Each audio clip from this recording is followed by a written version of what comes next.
Now combining the period and the phase, if we have to perform horizontal dilations before the translations, then to find the phase, which is the amount of shifting that we have to do to the left, we might need to rewrite equations so that they're in this form.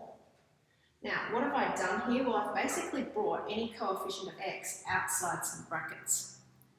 Now, we've seen already that just because something is in brackets doesn't mean you need to do it first, but it helps to sort of define the part that's in brackets as a separate operation. So here I can see that number that's out the front of my x, if you like, my coefficient of x, which helps me work out what the period of my function is. But I can also clearly see the translation in terms of what's being done to x. It's x plus something or x minus something, and that gives me how much shifting there is. So even though the translation is in brackets, which helps us see its nature, is it positive or negative, and how many units have we slid things left or right, we still have to perform the dilation first.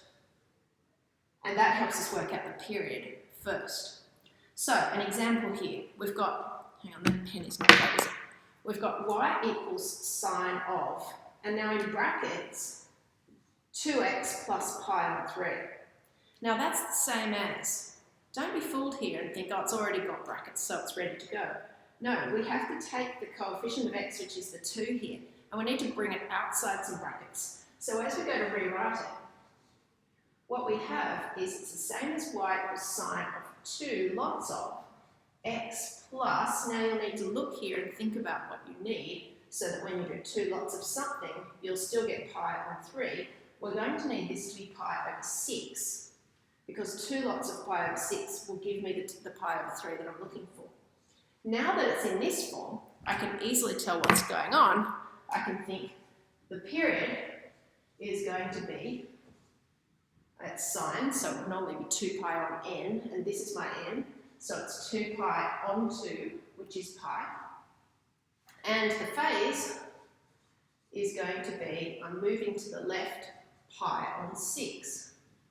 So now as I go to graph this thing, I can use both the period and the phase to figure out what to do. Now it's going to be a 2-step process, possibly a 3-step process. Here's what I would do. I would start by graphing, and this would just be a tiny sketch just for me, not my big finished product. I would think, what does y equals sine x look like? Now if we're just graphing this for one period, it's going to go up and then down like that, and I can label that and say it's gone 2 pi once it's done one full cycle. But here, I need to graph it with the period being only pi. So I can virtually rub that out straight away and think, no, I need the period just to be pi, and I've got a little label there saying that's pi. Now, the amplitude is still 1. We haven't fiddled with that, so it's toggling between 1 and minus 1. I know that. But I've shifted it now. How far? I've shifted it pi on 6. That's 30 degrees. And I've shifted it to the left.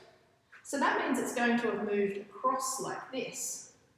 And it's going to finish, if I'm going to graph it between, say, values of x between, well, let's graph it from 0 to pi.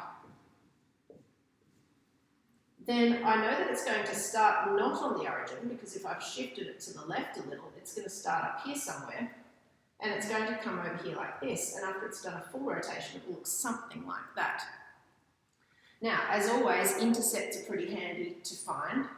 I also know that we're moving it across a nice sort of round number. Okay, I know that the sine of pi on 6, or the sine of 30, is a half.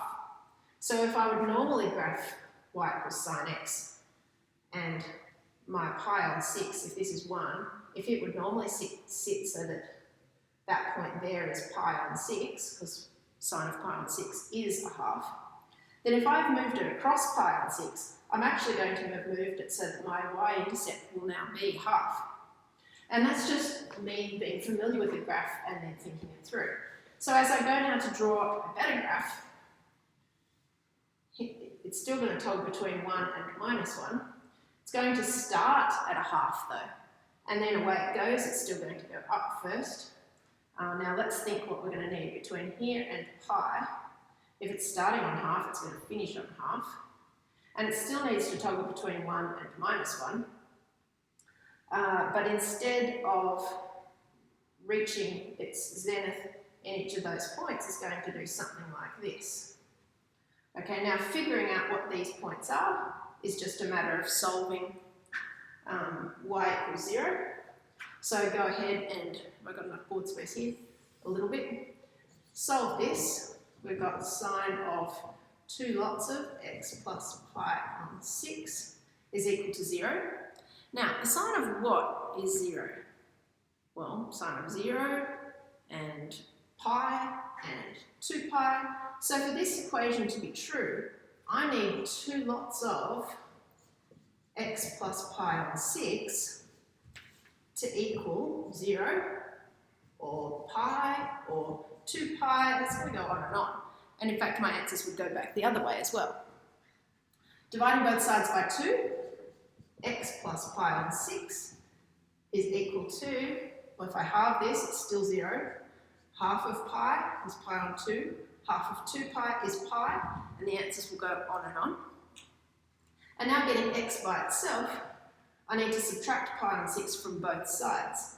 So the 0 will become minus pi on 6. That would be my intercept over here, which makes sense because if I normally have an intercept here, but I've moved it pi on 6, it's going to be minus pi on 6 across. And then if I have half a pi minus a sixth of pi, that's going to be that's going to be a third of a pi. And if I have pi minus pi on 6, I've got 5 pi on 6. So a bit of work with your fractions there, and now I can label this 5 pi on 6, and I can label this pi on 3. Another way to think it through would be to just think about what you've got if you're graphing y equals sine of 2x. You know that the period is pi. And so splitting up these intervals, even though my graph is not really very nicely to scale, halfway along we've got pi on 2.